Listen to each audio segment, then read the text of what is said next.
Welcome, my name is Nick Dove and this is the Afterlife Pod. Thank you for joining me.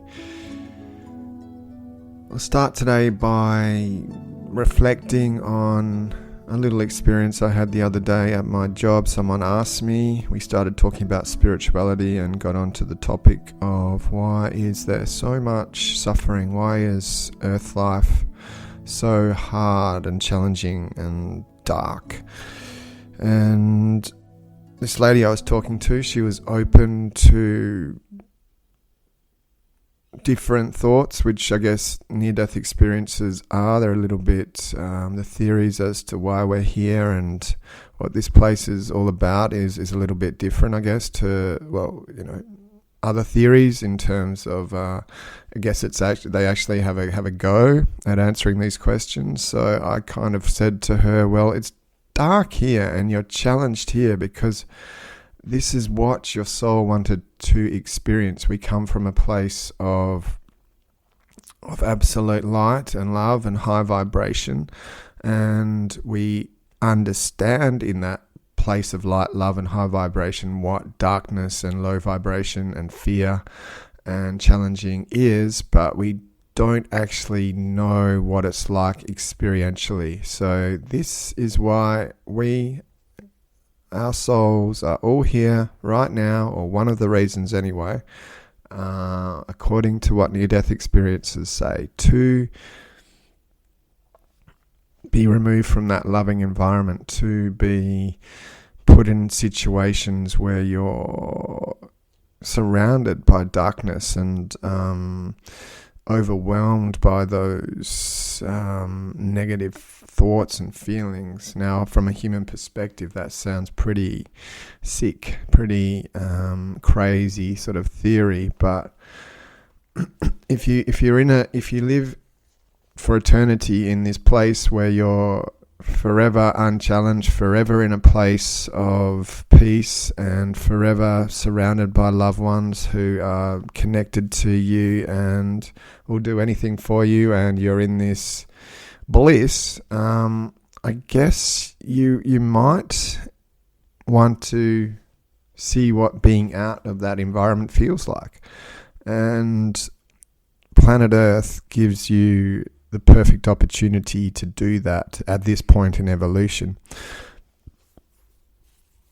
The human species is in this battle, it seems, of good and evil, or another way of looking at it is fear and love.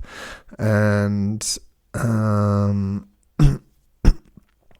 and when you are in that state of fear, you are challenged, you feel terrible, fear hurts, it contracts, it's a low vibrational sort of state. And obviously love is the opposite. It's when you're free, you're out of your mind, you're not, you're thinking with your heart, you're in this place of bliss. And this is the best way I like to think of explaining to people when they ask me why is there suffering, because we come from a place of love. We all know what love feels like here, and when we are in that blissful state, nothing really matters. You're free from any challenge whatsoever.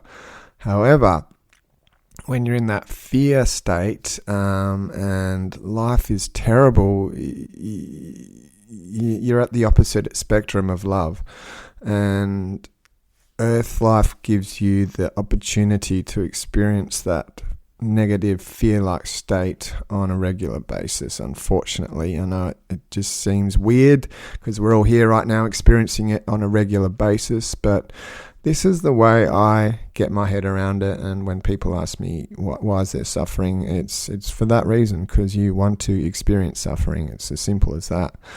And it doesn't make sense on a human level, but when you look at it from a soul, spirit, consciousness perspective, it does make sense.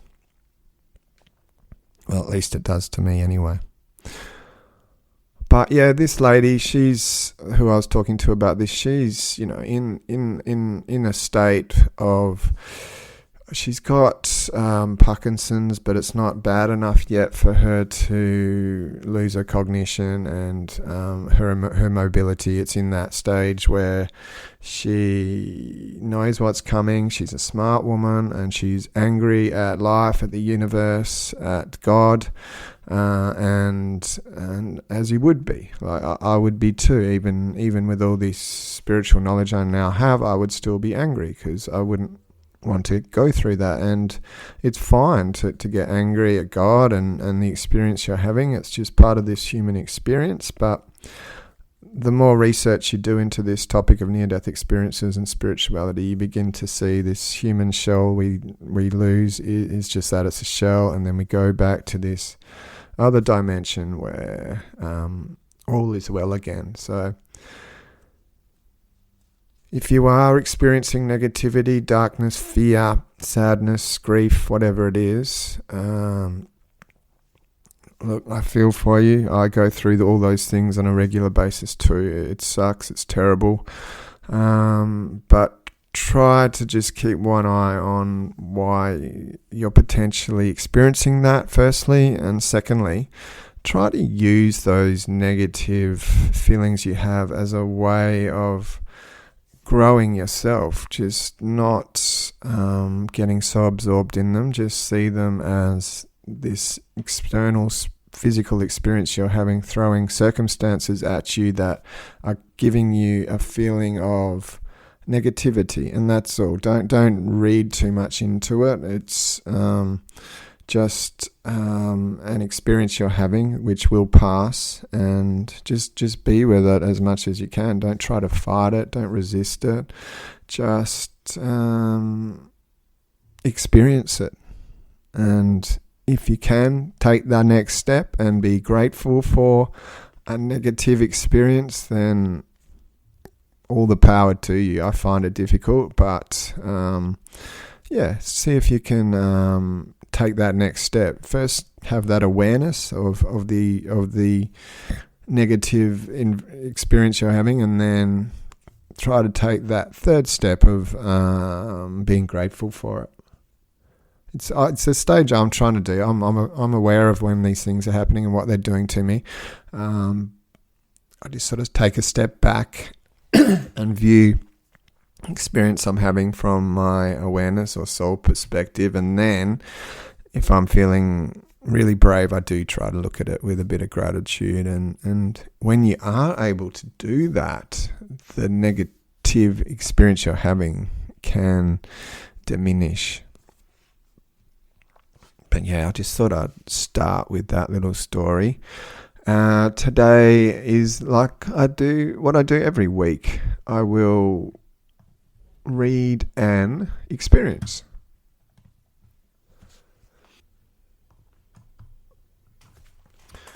This one is from someone called Laurie L, and this is Laurie's experience. I was born and raised in Queens, New York, the youngest daughter in my family of 5 children.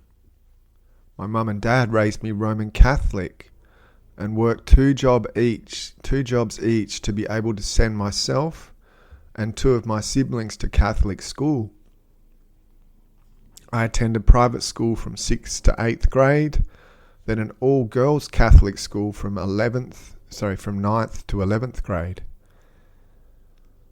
My parents weren't devout and more times than not missed church on Sundays, but managed to get the family to mass during holidays.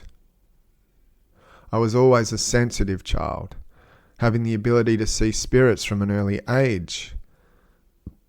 Back when I was 5 or 6, I would tell my family members I saw floating orbs, and they told me it was just my imagination. After some time, I began to lose that special sensitivity. When I was 17 years old, my parents moved to Port Charlotte, Florida, and I attended my senior year of high school in a co-ed public school. Before leaving New York, I was accepted into the delayed entry program in the US Navy and would join the service after graduating high school in Florida in May of 1985. I was sent back to basic training at RTC Orlando for 8 weeks. Then I travelled to Fleas W. Tracenlet, Northwick. Sorry, I don't know how to pronounce that. For Ocean Systems Technician Analysis School for 16 weeks. Then off to Dam Neck, Virginia for 4 more weeks of training. After successfully finishing my training for my rating, I was sent to the 1st Division Station, U.S. Naval Facility, Coos Head in Oregon, in November of 1985. And this is the day I almost died. It was 1986, and I was 19 years old when I had my near-death experience. I was in Oregon and at my new duty station. It was common to get involved in outdoors activities with my co-workers. The Morale, Welfare and Recreation Office at Coos Head encouraged fun and entertaining hobbies and excursions for all service members and their dependents. We could rent ATVs, RVs, camping equipment, paddle boats, fishing and surfing gear. Moral, Welfare and Recreation also offered plenty of sports activities and weekend tickets to various activities.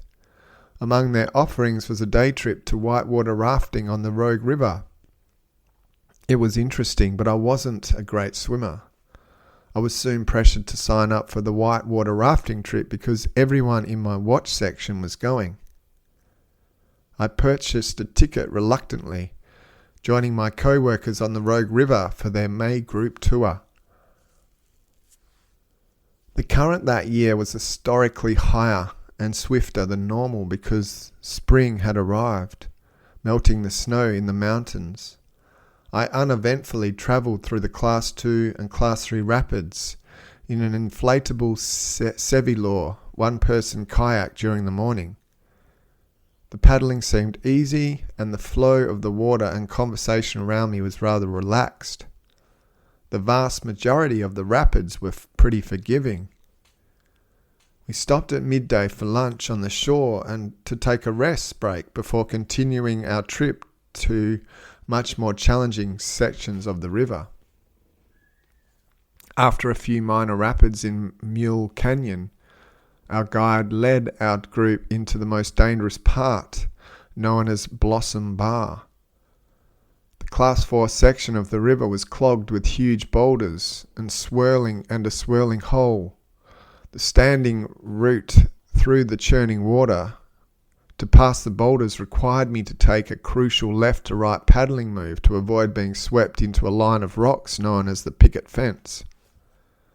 My failure to do that quickly caused me to slam into the boulders and roll out of the kayak into the freezing water.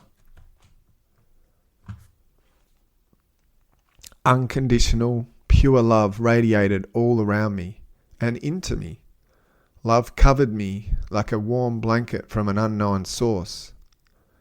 As I left the tunnel, I was aware of parts of my body that were visible, like my hands, arms, and chest. I looked down and couldn't see my feet. I did see a silver cord attached to my body, which had a luminescence to it. Looking around me, I could see a room that appeared to be formed from pure white clouds, yet it wasn't solid. In the room were 3 beings, made of shimmering crystal. Light shone through them like a glass prism, forming a rainbow. One was larger than the other 2, but all of them spoke to me. I was afraid of them, and they seemed to realize this. Instantly they transformed into what I recognized as angels. They didn't have bird wings. They had fibers like fiber optic cables that were shaped like wings, and pure light shone through the fibers, forming colors in all shades. When they spoke, their messages were sent telepathically. They could read my thoughts. Looking into their eyes, there were shades of intense colors that changed and shifted with electric sparks. almost as if I were watching a DVD still spinning in a DVD player. And the love radiated from their eyes, as if I were the most precious creation God had ever placed into existence. It was as if they knew me intimately, yet I didn't feel comfortable feeling that they did. The larger angel said, "You have arrived too soon. The time has not yet come for you to be here. You must go back and finish your work on earth. But since you are here, we will show you things." The larger angel held a large book, but its pages were like images instead of words. I saw scenes of my life from the moment of my conception to the moment I fell out of the kayak into the river. The pages flipped rapidly, like watching a movie. I was instantly reminded of all the things I did for others or failed to do for someone. They showed me a man I didn't know, whose face I could see clearly, and many children that were still yet to be. One of the smaller angels said, "I am Yoshiel. I have been with you since the dawn of time, and I will be with you for eternity. You must go back. You have to be there for them. I will show you what you can look forward to until then, but you have to go back to your body."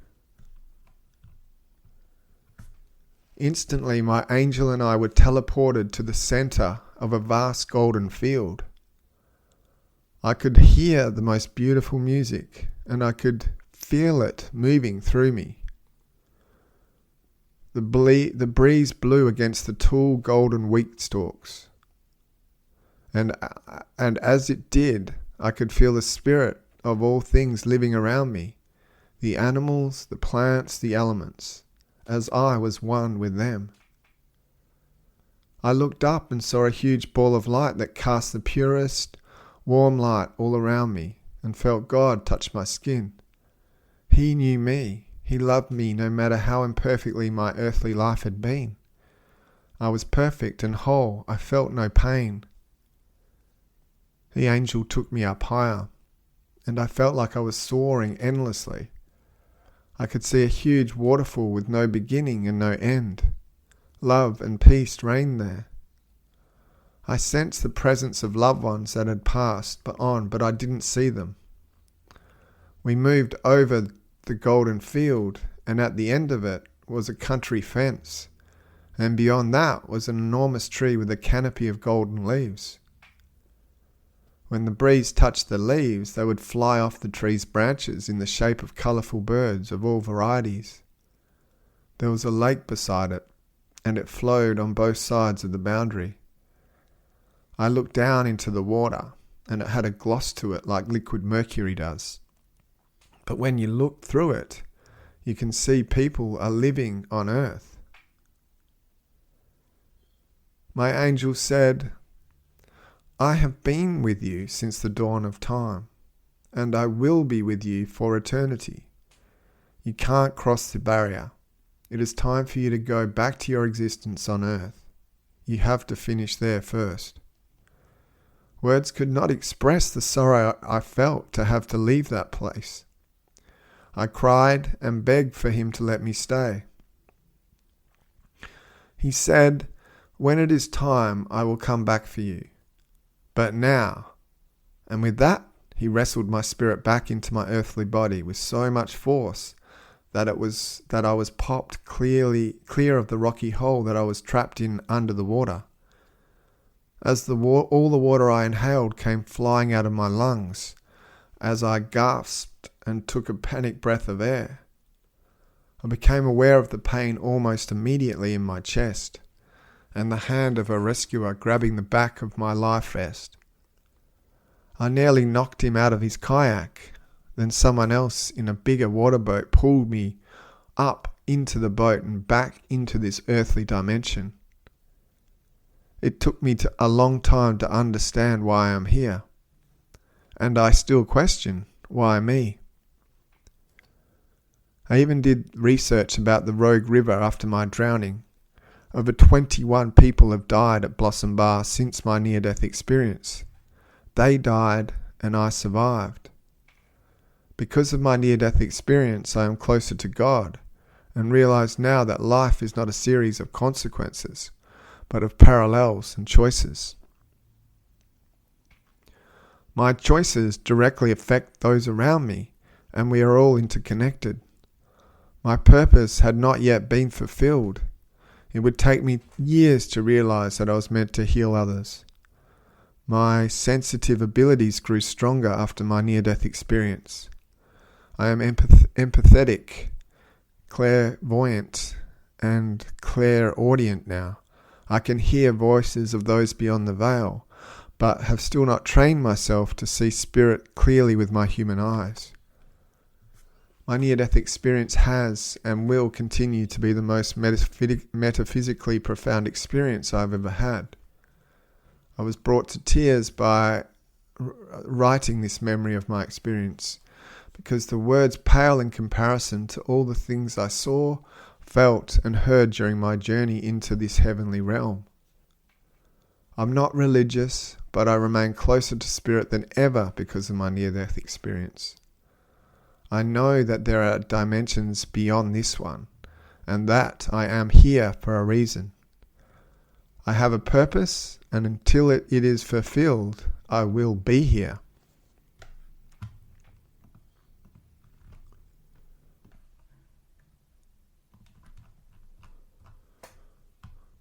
And that's the end of Laurie's experience. Quite a cute little experience there. Quite enjoyed reading that one. So let's go through it again. There wasn't too much I wanted to analyse. It was pretty well written and easy to understand. But yeah, we'll have another look at it anyway. So here she is, Laurie, born in New York. Looks like she lived in a family that liked to do bit of travelling, move from town to town, school to school, which I don't know what that would be like from coming from a family that is still in the same house it was 50 years ago and going to the same school. Apart from changing from primary school to high school, it was all very consistent for me. So I have heard that when children are forced to make new friends and move schools on a regular basis, it can be challenging, and obviously for certain personality types that might be harder than others. And Laurie says she is a sensitive person, so I'm guessing it wouldn't have been that easy for her, but she seems to manage it pretty well and gets through and ends up going to join the US Navy. Now this sounds like a really cool course they've got at this Navy. They seem to be pretty switched on as how to get people to connect and work together and trust each other. I wish the aged care I worked at had a few ideas like this. So what they do is to get the team to bond and build that connection, they have discounted or reduced price tickets for things like camping equipment, boats, fishing gear, surfing gear. And you can also rent RVs and those sorts of things, or caravans as we'd call them in Australia. So yeah, good little system looks like the US Navy have put together here. And anyway, she decides of these options that has been provided to her. She's going to take a trip on down the rapids on a kayak, and she says as this journey starts, it's pretty easy. It's like class 2, class 3, which is pretty ho-hum, just cruising along, casual conversation, and then they get to this next part, so which is a little bit more difficult. So they jump out, have a bit of a break, and prepare themselves for this class 4 section of the rapids, known as Blossom Bar. And there's one particularly hard section called the Picket Fence. So she puts a lifeguard on and jumps in and gets closer to this picket fence area, and she quickly finds herself in trouble. She falls out of her boat. She describes it as like a huge hole of turbulent water, and she falls in and breathes that sucks that cold water into her lungs, which gives her body this intense shock and causes her to become a little bit disorientated. So she can look up, she can still see the blue sky above her, but she feels herself getting slowly sucked in, and the lungs are burning, and she's really panicking.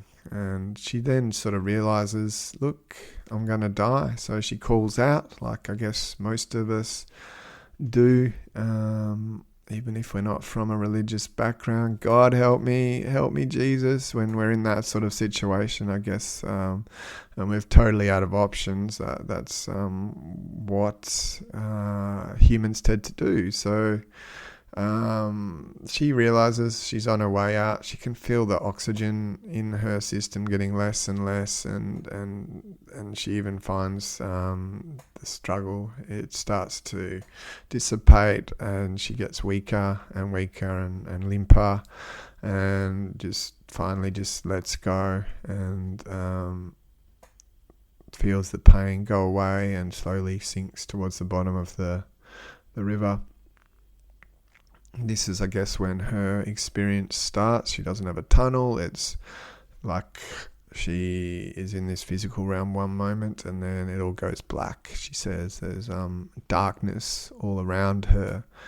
But then just as quickly as this darkness starts to set in, it goes white all of a sudden. And, oh, sorry, I take that back. She does actually go through a tunnel. When I was reading this, my mind must have been elsewhere for this paragraph. So the darkness is around her, then it goes white, and then she feels like she's rushing through this tunnel at light speed, and she feels warm and pain-free and at peace in the environment, and she's just comfortable where she's at.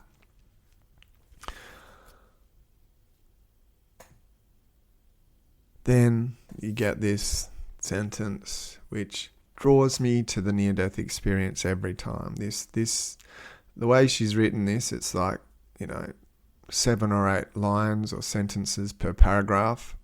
Boom, boom, boom. I was in the Navy. I jumped in the boat. Then this river. It's like a paragraph each.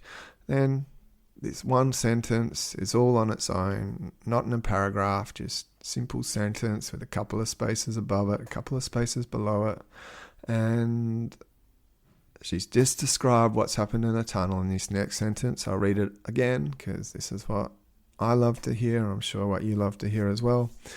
Unconditional, pure love radiated all around me and into me. Love covered me like a warm blanket from an unknown source. So this is her introduction to the next realm. She zips through a tunnel and then is in this heaven-like state of bliss.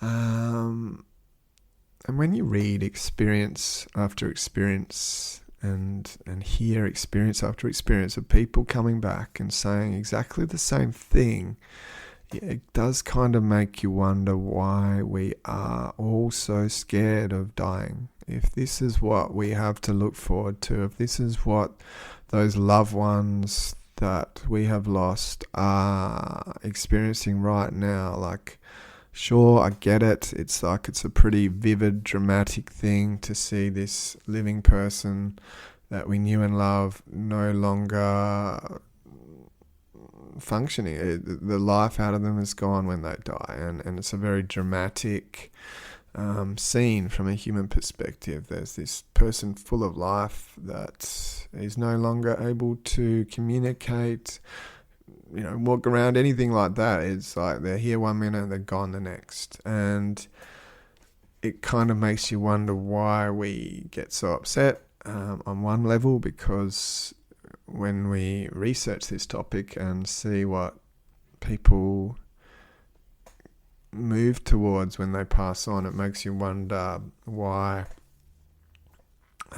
we'd get so sad. And obviously from a human level it's sad because we don't get to experience that person in a physical sense anymore. But from their perspective, they're in a better place. They're in this realm where negativity is no more and all they feel is pleasure. So yeah, it should be, in a way, I think, rejoiced and celebrated. And I guess some funerals these days do kind of embrace that aspect of it. But yeah, obviously on a human level there's a lot of suffering as well, because the support and love that person gave us is no longer there in a tangible way.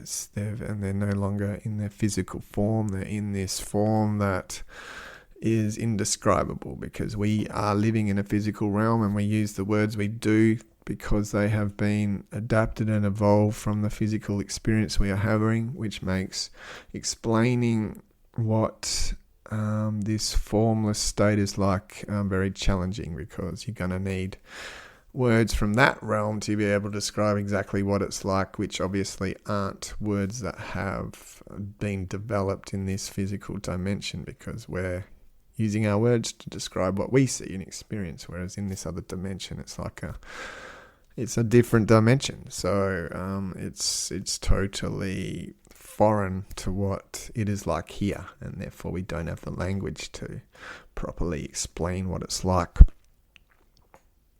So she's in this love-like state. She's left this tunnel and she begins to explain what her experience is like from there. So she says in her circumstance that she's aware of her body. So she can still see her arms, her hands, her chest. But she says for some reason she can't see her feet. And she also sees a silver cord attached to her body, which is kind of glowing. So that's kind of interesting. She can see half of her human form, but from a waist down it seems to be nothing there. And you do come across this every now and then. Some people say that they're attached to this cord-like structure, which in her case she doesn't say where this cord leads to or what it's attached to, but sometimes you do come across this in these experiences. And I guess for me it kind of symbolizes that we are always connected to the source, and whether this cord is just a metaphor for that connection, or whether it's really a physical, for lack of a better word, thing that needs to be there, I don't know. But this is what she is seeing. So there she is. She's looked around, and this is what her body is looking like. And from there, she decides to take a bit of a peek at what her surroundings look like. And for her, she sees a room that appears to be formed like a pure white clouds, yet it wasn't solid. So a room formed in white clouds. So little fluffy clouds make up the walls, the roof, the floor. And in the room, there's three beings. And they're made of this shimmering type crystal material. And light shone through them like a glass prism, forming a rainbow. And there's one bigger one and two smaller ones. And they start to have a bit of a chat. And as they start to talk, the beings there sense that she is scared and pick up her fear, and from there they shapeshift. They go from these shimmering crystal-like beings and turn themselves into, I guess, a more acceptable or relatable feature from which us humans have created myths around, and that is the form of an angel. She goes into a bit of a detail as to what they look like. She says they don't have bird-like wings, but they had fibers like fiber optic cables that were shaped like wings, and pure light shone through the fibers, forming colours in all shapes. And she goes on to describe how the communication occurred, and if you listen to this podcast for a while, you can guess exactly how that went down. It wasn't like you're hearing these words right now through a manipulation of air and muscles in my mouth. And you hearing it through a vibrating eardrum. It's done thought to thought. And every time I read one of these and think, wow, firstly, telepathic communication, that seems really cool. And I start to think, is it possible for humans to ever reach that point? Are we on that path of evolution where that is inevitable?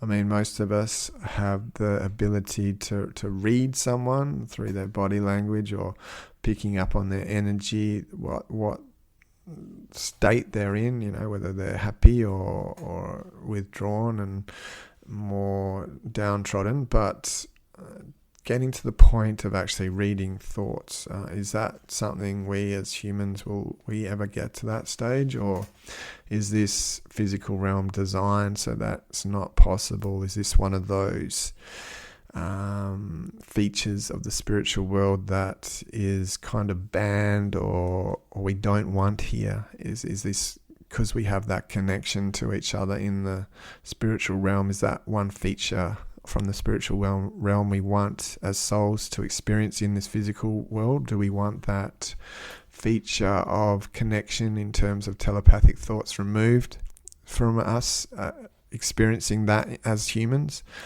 Or are we on a path to knowing each other that well that we will be able to communicate like that one day? I don't know.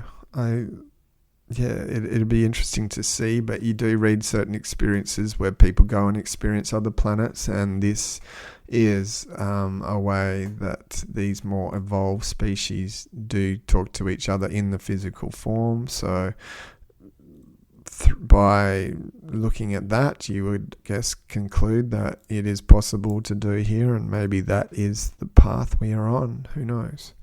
I don't see why not. If they do it other places, why can't we do it here? But it seems like it's probably a long way off. But I have seen studies where people like twins, they have this connection, and parents and children have this connection where they can pretty much communicate without saying a word. They have that connection, and they're able to tell what the other person's thinking. So if that's possible for them, surely we will all be able to do it one day. But I don't know if I'd want that. Would you want to know what every other person around you is thinking at all times? Wouldn't it be a little bit scary, a little bit weird? Like, could walk into a room and see some guy that you're not particularly close to you and hear their thoughts saying, oh my God, I hate this person. Or, I don't know.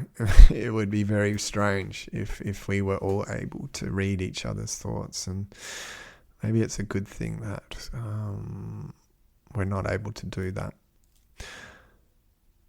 So she continues to go on explaining what these angels she's met look like. I guess you could call them guides because of what they say in this next paragraph. But first she says she can see into their eyes, and I like the way she describes the eyes. It's kind of like a spinning compact disc or DVD, and you get all those colours that reflect off it. And she says this is what the eyes kind of look like. It was not one colour, but many. And the love they give her is so amazing that she feels that she is the most precious creation God has ever placed into existence. They know her so well, and these angels love her so much that this is the feeling she gets when she is with them. It's this intense acceptance and just unconditional love that we certainly don't get to experience on earth. Well, I mean, you do, but not in the way it's being described in these experiences anyway. And it seems like this love that other beings and God has for you is much more intense when you are no longer in this physical realm. So her angel guide or spirit friend, whatever you want to call this other being, says, Look, Laurie, you've arrived here too soon, that the time has not yet come for you to be here. You must go back to your body on earth and finish the work you came here to do. But, since you're here, Laurie, we're going to show you a couple of things. And this is where the life review starts. So the angel, it's a little bit different how the life review is laid out in this experience. The angel holds up a book and starts turning the pages, and instead of pictures and words, it's like every page is a different movie and a different scene from her life. And it begins from the moment she's born, or actually even before that, the moment of conception, to the moment she falls out of the kayak into the river. The pages flip rapidly, and it's like, in the end, like a bit like she's watching a movie. So she's instantly reminded of everything that she did right or so-called wrong in her life, or the way she puts it is, when I helped someone or I failed to help someone. And then she's showing this man, she doesn't know whose face it is, and she can't really see his face clearly. And also showing lots of children, and she doesn't really expand on what the meaning of this is. And I guess when she's actually having this experience, she's not really told what it means either. But if you draw a logical conclusion, I guess this could be her future husband and the children she has. And then the angel says, gives Laurie his name. He says he's Yoshiel. And I love this bit. He says, look, I have been with you since the dawn of time, and I will be with you for eternity. However, you must go back and finish your life as a human. And this I like to hear, because if Laurie has a spiritual friend, guide, connection with some beings that she has known since the beginning of time and will know forever, then that's probably the case for all of us. There's no reason why Laurie is a special case here, other than the fact that she's actually got to meet these people during her physical experience. I think for us, we have also got some connections with, a soul family or spiritual guides that might not seem there with you, but they are definitely there, and they will be there to greet you when it is your time to leave this physical realm. So Laurie then, after having a bit of a chat with this angel, gets taken to this environment or this scene where it's angelic, it's heaven-like, it's just bliss. So let's have a look what this scene looked like for her. It's like the center of this golden field. She can hear music. She can feel the music. She can feel this breeze blow against her and these huge golden wheat stalks. She can feel the spirits of everything around her, the animals, the plants, the soil, and she feels as though she is really connected with them in this place.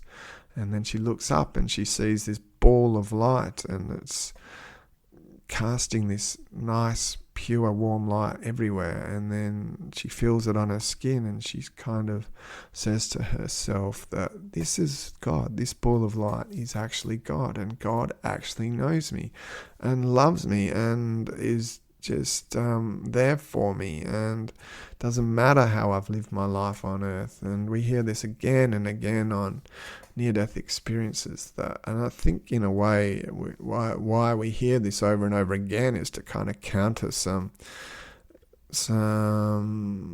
myths or teachings on earth that, if you're bad and you do the wrong thing, then God won't love you and God will send you to hell for eternity. It sounds kind of crazy when I reflect on these teachings and think that this is what I was taught as a child, that you have to do the right thing, and if you're bad you'll get punished forever, and it's a terrible way of being introduced to God and God's love, and it kind of counters that theory that God is love. Like, why would a loving God send you to a place of fire and suffering forever? It just doesn't make much sense, and kind of, for me personally, pushed me away from that whole religious scene. It didn't make any sense to me. So and now I read these experiences and see that the teachings that I was given as a child are somehow a little bit being misconstrued and aren't entirely accurate. So she's feeling God's love. She's feeling unconditionally loved. She's feeling that her choices on earth are irrelevant. She's loved no matter what she decided to do. She feels perfect. She feels whole. She feels no pain. She goes a little bit higher in this golden field, and up above she sees this huge waterfall with no beginning and no love. And she says peace and love just reigned there. She sensed the presence of loved ones that had passed on, but she couldn't actually see them. And then she continues to move over this golden field and comes across this fence. And beyond that was an enormous tree with a canopy of golden leaves. And then I like this little touch as well. She says when the breeze comes across this tree and touches it, the leaves would become the shape of these colourful birds of all different types and fly away. Could you imagine seeing a sight like that? That would be pretty spectacular. Just watching this tree, and then a bit of a breeze hit it, and then all of a sudden the leaves turn into these birds of all shapes and sizes, and they all different colours, and they fly away. It'd be fairly spectacular.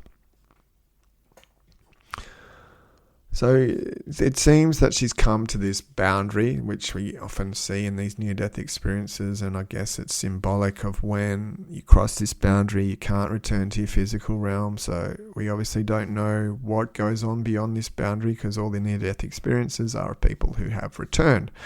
So for her, the boundary looks like it's like a bit of water, and it has a semi-translucent feel to it, and she can look through this water-like barrier, which is a bit like liquid mercury, and when she does, she can see the people that are living on earth. And then the angel that's with her says, look, reminds her, I've been with you since the dawn of time. I will be with you forever. But you can't cross this barrier because you've got to continue your life on earth. You have to have work to finish there first.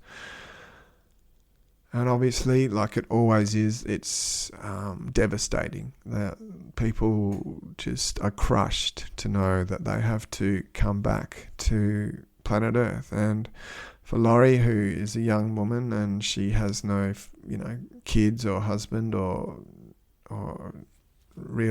she hasn't established her life yet. There's no real reason from a family perspective to want to go back, and that obviously makes it even harder. And she cries and begs, and the angel says, look, you just got to go back. It's in your best interest. You've got people to help, and you've got lessons to learn, experiences to have. And in the end, look, it's not that long a life from an angel's perspective. It goes past real quick. But, the angel says, look, when it's time, I'll come back for you. But for now, you got to go back. And as he says that, she feels her spirit go back into her body. She describes it as kind of like a pop, pops back in. And then as she does that, she feels the water flying in and out of her lungs again. And she's trying to take a panicked breath of air. She can feel the pain in her chest and someone trying to grab her by the back of her life vest to pull her out of the water. And, eventually she gets out and gets resuscitated. When she reflects on this experience, she begins to wonder, why me? Why did I have to survive? Like, why am I still here? I guess you could call that survivor's guilt a little bit. She did a bit of research on this river and found that over 21 people had died in that exact same spot that she almost lost her life, which is staggering to me. I would have thought if a section of river was that dangerous, there's no way that it would be legally allowed to have people continue to have tours there. It would have been sectioned off or banned somehow, but I guess this is what it's like. 29 people had died and she almost did too, but for whatever reason she didn't, and she got to experience this other dimension and come back and tell us all about it. But yeah, you would kind of be thinking, why me? Like, especially with those sort of statistics in terms of the danger associated with this spot. Like, you'd not only be thinking, why me, but you'd be thinking, what have I just experienced here? Like, what was this all about? What was I supposed to get out of this? Like, how do I use what I've gone through in this near-death experience and in my life, and how do I incorporate it all, and what am I supposed to do with this knowledge? But at the same time, I guess you would be pretty grateful because you would have had a few questions you might have had answered, but at that young age, I'm not too sure. But she says she's been a fairly spiritual person already, so I guess in a way this isn't that big a leap to take, having contacts with angels and guides and friends you've known for eternity, because some people have those gifts. But probably the biggest gift of all is, she says, this NDE has brought her closer to God. And she says the lesson she got out of it is not a series of consequences, but it's the choices you make. So I guess you could look at what she says there as life is not happening to you, it's happening for you. And you can always change the direction of it by making some different choices. And at the core of that statement, I guess, is you can see life as a drag and a negative series of events, or you can look at it positively and as a way of using it to grow and as a gift and to be grateful for. And sometimes I got to admit I get sick of having to make choices myself. It's a huge part of this experience. The choices never end. it could be as little as sleeping in for 5 more minutes, or as big as changing careers. It's just relentless. The decisions we make must be in the thousands every day, and for me it gets a little bit tiresome, but I guess it all depends on your perspective, and if you use those decisions that you have on a daily basis to make yourself the person you dream of being, then I guess the decisions become more of a pleasure to take part in rather than a drag. And that is the gift of life, is to choose your own adventure, and choices are obviously a big part of that. And I guess in a way we can't blame others for the situation we're in, because it's a culmination of the decisions we've made, and we always have a decision to change the direction our life is taking. So Laurie says her purpose has not yet been fulfilled, and she says it takes her a long time, many years, to realize that the experience she has been a gift, and she's been able to learn how to heal others, and this near-death experience was a big part of that process.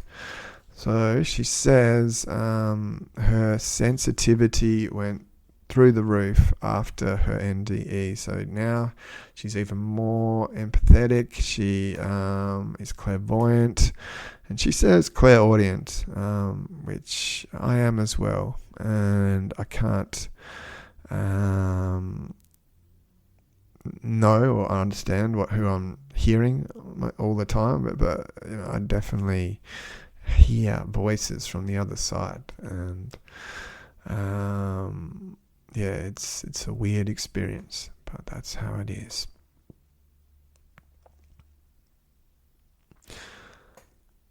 So she says, as she's been writing this experience, just reflecting on it and going through it again has brought all these intense emotions to the fore. She says she's brought to tears by writing what she has here, and the words she uses to describe exactly how it happened are just insignificant.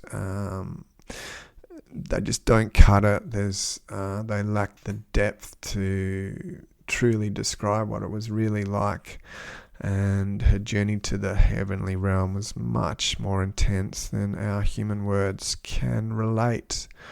She says that this experience didn't change her religious beliefs. She says she's not really religious, but she describes her beliefs as a closer connection to spirit and to God, and just her realization that she's in a physical realm and there's more dimensions out there that we're just not able to see or tap into while we're in this physical body. And that's a good way of summing up how I feel about spirituality or religion. That's pretty much how I would describe it as well. And I'd probably throw in the need to want to love more as well, just everyone, and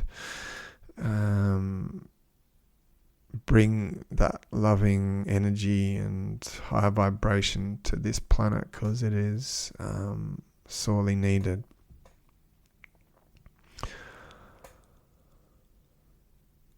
She finishes by saying, I have a purpose, and until it is fulfilled, I will be here. And I like the way she's finished that off too. She's saying, everyone has a purpose. You, me, your neighbour, we're all here for a reason, and until it's done, we're going to continue to be here. And that might be a short life, it might be a long life, but even those people who are getting close to the end, whether it's through illness or just getting old, they've still got a reason to be here. And I'll reflect on another story that I have from my aged care. And there's a lady who regularly says to me when I see her that she wonders why she's still here. She doesn't want to be here anymore, and she's in her mid-90s. And I always say to her, look, you're obviously still here for a reason. You can't see it through your human eyes, but there is purpose for you still being here. And although this life is challenging and is even harder on a lot of reasons the older you get, in terms of you losing your mobility, your senses like your eyesight, your hearing, and that obviously compounds and makes the craving to leave this physical realm even greater. But at the same time, I personally, and I say this to her, I get a lot out of spending a bit of time with her. So if that's your purpose, if your purpose is to continue to be here for a bit longer, purely just to make me a little bit happy, and and it could even be to continue to connect to your grandchildren, your great-grandchildren, and to give them a memory of who you are. And I don't know, I feel like she teaches me a lot still, and she has a lot of wisdom for someone in her 90s. And I guess the main one I get out of that lady, the main lesson I treasure from her and wish to bring into my own being and my own world, is authenticity, and just to be totally transparent and open with everyone about everything. It's a quality I really admire, and something that she has in spades, which is really impressive, because obviously you can be authentic and offend, but for whatever reason she's able to pull off even being a little bit rude with grace and dignity. And I love it, and I wish that's one of my big goals, is to be able to conduct myself in a similar manner. But yeah, that's the end of Laurie's experience. So thank you for staying with me for it. It's a nice little experience, and I enjoyed reading it, and hopefully you got something out of it. And yeah, so I'll end by sending you lots and lots of love and lots of light, and look forward to talking to you again next week. Have a good one. See ya.